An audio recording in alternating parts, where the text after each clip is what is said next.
You are spending hundreds of dollars on tomato plants and cucumber starts every single spring, and then half of them die because you planted them too early, or a late frost killed them, or they got leggy and weak sitting on your windowsill. And then in summer, you are buying greenhouse tomatoes at the grocery store because your outdoor tomatoes got blight or didn't ripen in time. And you are spending money on heating your house in winter while throwing away the solar heat that could be captured by a south-facing greenhouse attached to your kitchen wall. And the reason you do not have a greenhouse is because you think greenhouses cost thousands of dollars. You think you need to buy a kit from a catalog. You think you need glass and aluminum frames and a concrete foundation. And this is the lie that the greenhouse industry has sold you. Because the truth is that you can build a functional, productive greenhouse for $200 using scrap wood and polyethylene sheeting. And this greenhouse will extend your growing season by 4 months. It will let you start all your own seeds. It will let you grow tomatoes and cucumbers and peppers all summer without blight.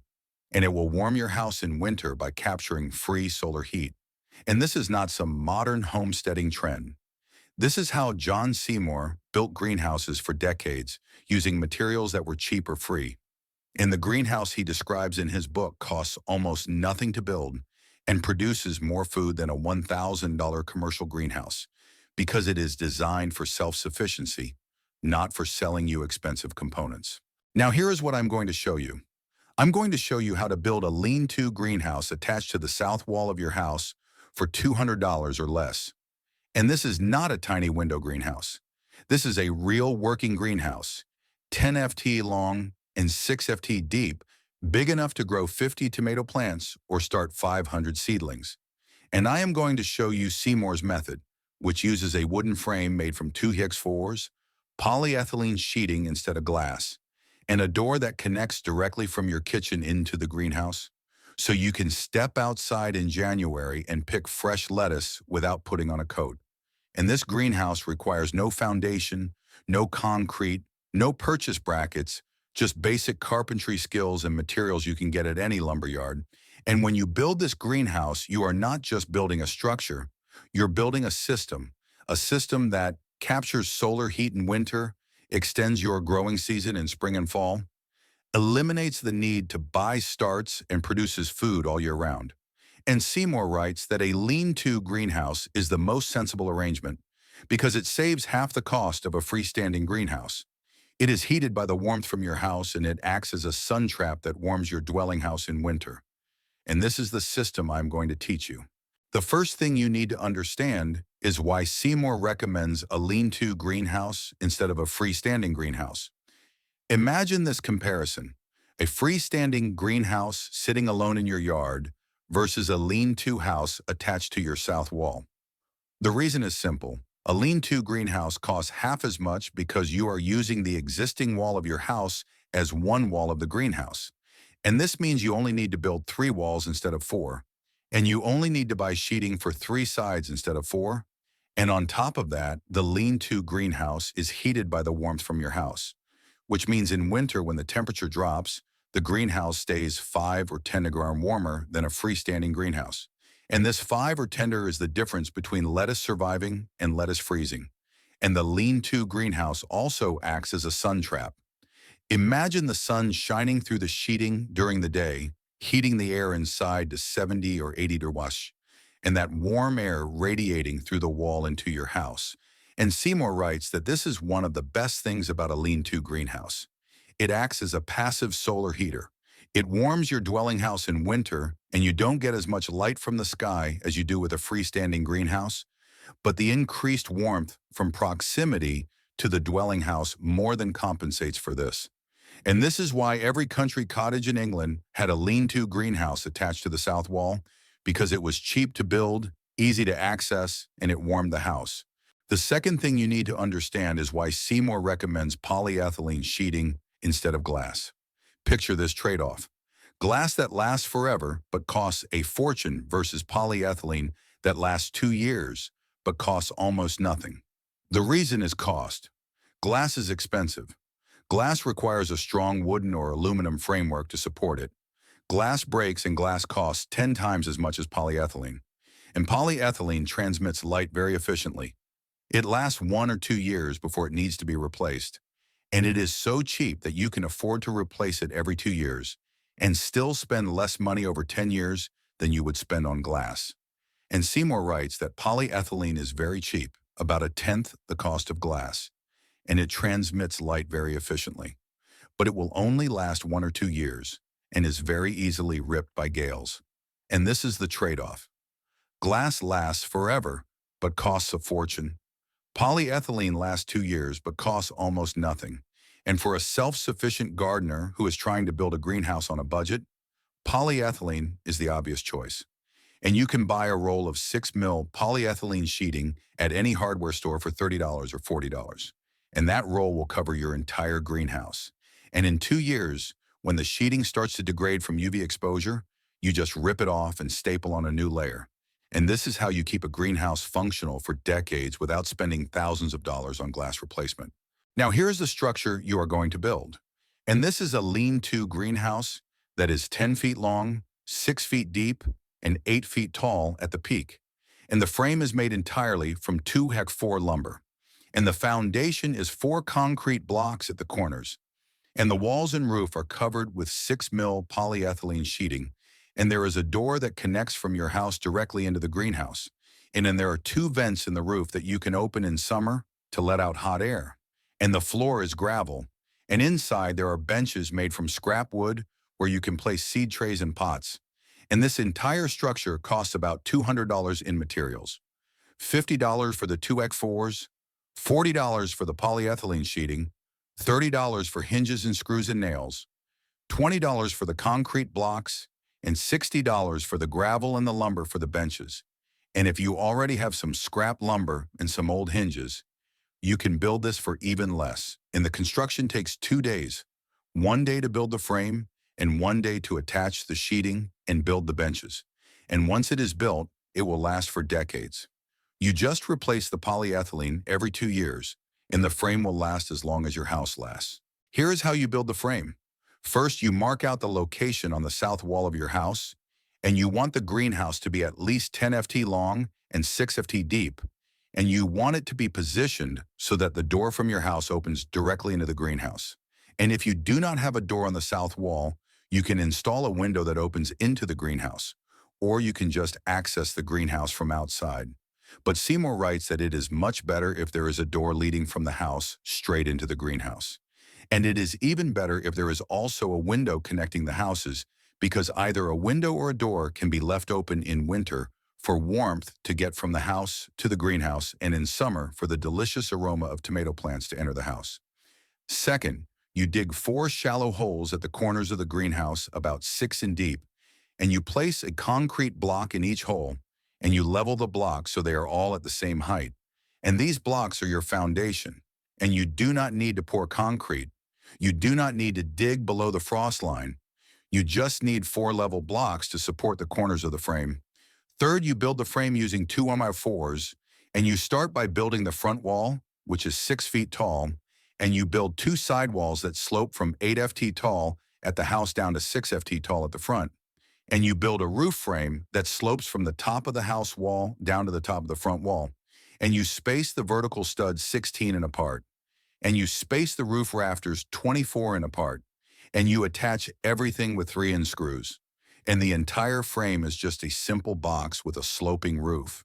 And if you can build a shed, you can build this greenhouse. Here is how you attach the sheeting.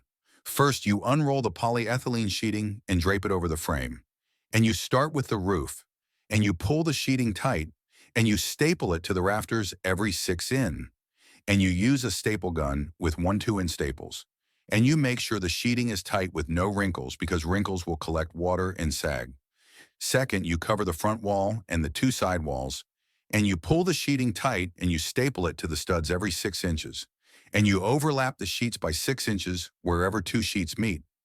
And you staple through both layers so the overlap is sealed. Third, you cut a door opening in the front wall, and you build a simple door frame from 2 4s, and you cover the door with sheeting, and you attach the door with 2 hinges. And now you have a door that you can open and close to enter the greenhouse from outside. Fourth, you install 2 roof vents. And these are just rectangular frames covered with sheeting that are hinged at the top so you can prop them open in summer to let out hot air. And Seymour writes that ventilation is critical in summer because a closed greenhouse can reach 120 and cook your plants. And you need to be able to open vents to let out the hot air. And in winter, you keep the vents closed to trap the heat. Here's how you build the interior. First, you build benches along the sidewalls. And Seymour writes that using benches and tiers is undoubtedly the best way to get the greatest possible number of crops into your greenhouse. And your benches should be between 2 and 1 or 2 and 3 FT wide, not wider than 3 FT, because that makes them awkward to work on.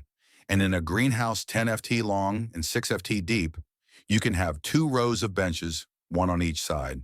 And against the north wall, you can have a 3-tiered bench. And on the south wall, a single tier, so that it does not obstruct too much light. And you build the benches from scrap lumber, just simple frames with wooden slats across the top. And you space the slats half an inch apart so water can drip through. And you support the benches on old galvanized pipes or wooden legs. And if you can afford it, you place a sheet of glass or plastic under the lowest tier to stop water from dripping on the plants below. But if you cannot afford glass, you just let the water drip onto the gravel floor. Second, you cover the floor with gravel. And Seymour recommends gravel or crushed rock instead of concrete because you can sprinkle the gravel with water in hot weather and it creates a cool, moist atmosphere. And gravel is cheap. You can buy a ton of gravel for $20 or $30, and that is enough to cover the entire floor 3 and deep. Third, you install shelves or hooks on the walls where you can hang tools and seed packets and labels. And you install a thermometer so you can monitor the temperature. And you install a rain barrel outside the greenhouse to collect rainwater from the roof. And Seymour writes that rainwater collected in the water barrel is warmed by the greenhouse air. And this warm water is better for your plants than cold tap water. Now here is what you can grow in this greenhouse. And this is where the system becomes incredibly productive because an unheated greenhouse extends your growing season by 2 months in spring and 2 months in fall. And it lets you grow heat-loving crops like tomatoes and cucumbers all summer without blight. And it lets you start all your own seeds instead of buying starts. And Seymour writes that there are useful crops that can be grown in an unheated greenhouse all year round anyway. And there are excellent ways of storing summer crops so they do not have to be forced in the winter. And in the summertime, even in quite a cold climate, you can use an unheated greenhouse to grow or start growing most of the crops that grow their whole lives outdoors in Mediterranean climates. Tomatoes, cucumbers, melons, peppers, eggplants, and so on. And in winter, your unheated greenhouse will enable you to grow lettuces, radishes, spinach, and a few other cold climate crops. And this is the system. In spring, you start seeds. In summer, you grow tomatoes and cucumbers. In fall, you extend the season for peppers and eggplants. And in winter, you grow lettuce and spinach. And you are producing food 12 months a year from a structure that costs $200 to build. Now, here is where the system really pays off. Here is the spring system. In February, when it is still freezing outside, you start seeds in your greenhouse. And you fill seed trays with potting mix, and you plant tomato seeds, pepper seeds, cucumber seeds, squash seeds, and you place the trays on the benches in the greenhouse.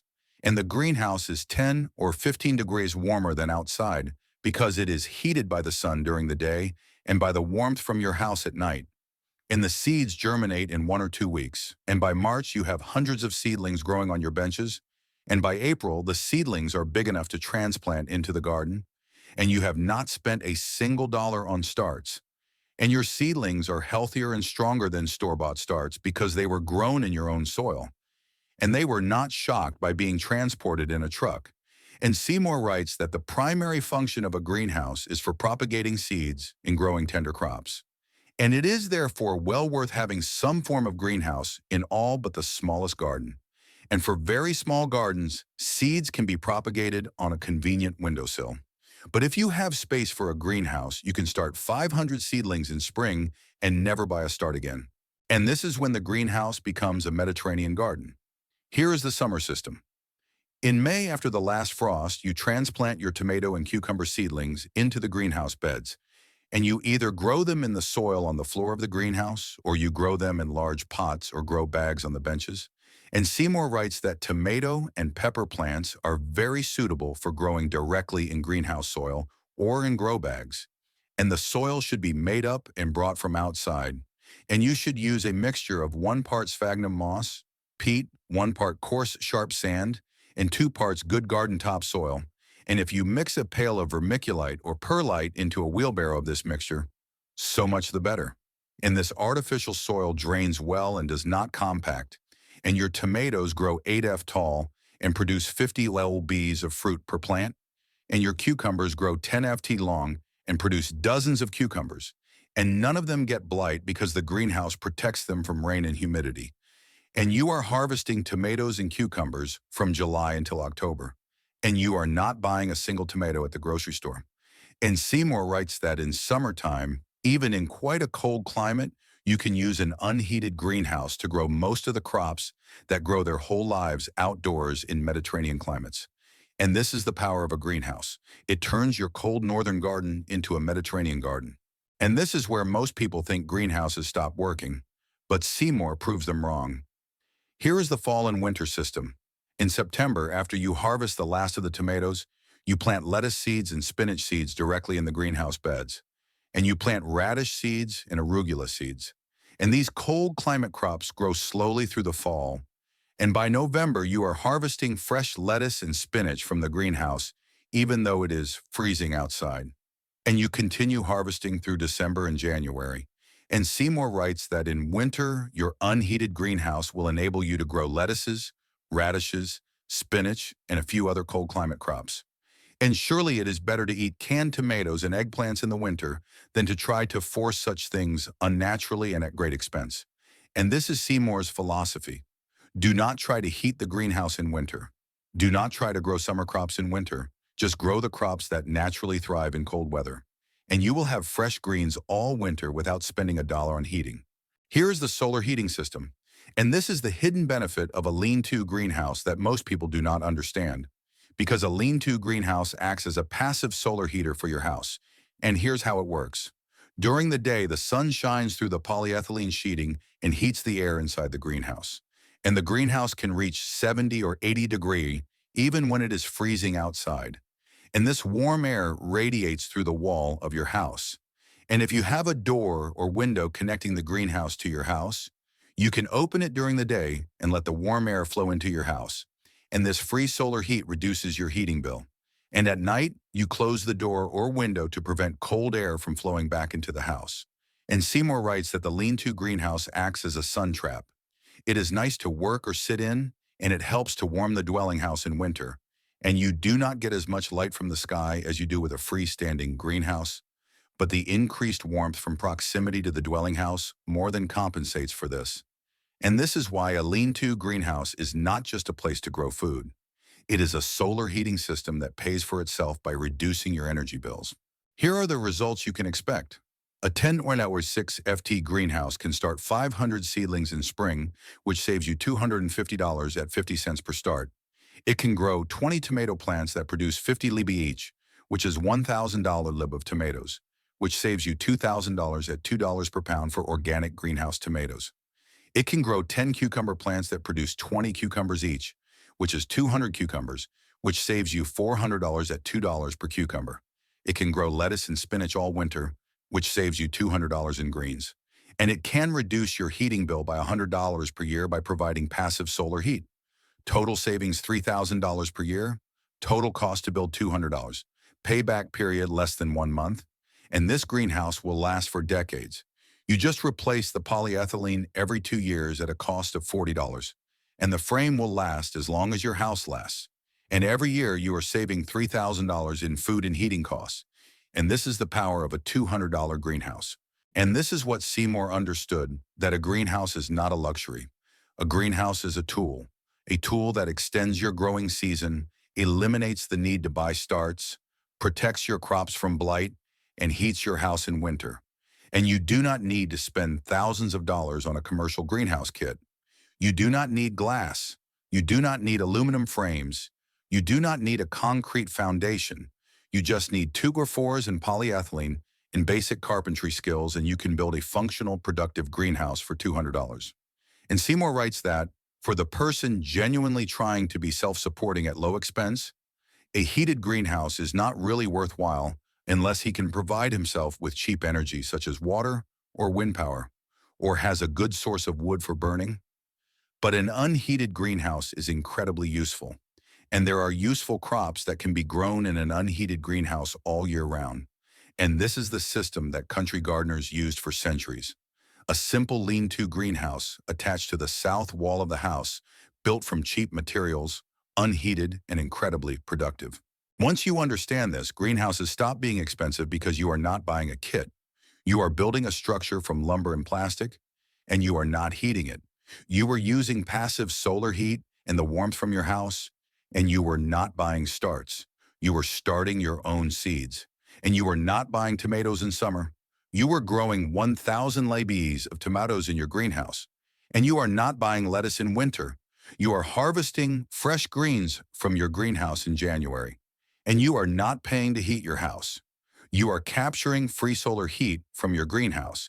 And all of this is happening because you spent $200 in 2 days building a lean-to greenhouse. And this is the system that Seymour taught. This is the system that made country cottages self-sufficient. And this is the system that will turn your backyard into a year-round food-producing system. And the best part is that once you build this greenhouse, you will use it every single day. You will step out of your kitchen into the greenhouse in January to pick lettuce. You will start seeds in February. You will transplant tomatoes in May. You will harvest cucumbers in July. And you will realize that the $200 you spent on this greenhouse was the best investment you ever made.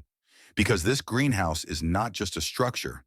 This greenhouse is a system that produces food 12 months a year, a system that heats your house in winter, a system that eliminates your dependence on store-bought starts and store-bought produce. And that system costs $200 to build and will feed your family for decades. Once you understand this, you stop gardening seasonally and start thinking in systems. If this guide has changed the way you think about self-sufficiency and the potential of your own backyard, please subscribe to the channel and like this video. We are uncovering the practical wisdom and history that the modern industry has tried to bury. Start building your future today. Our next treasure trove of self-reliant knowledge will be opened very soon.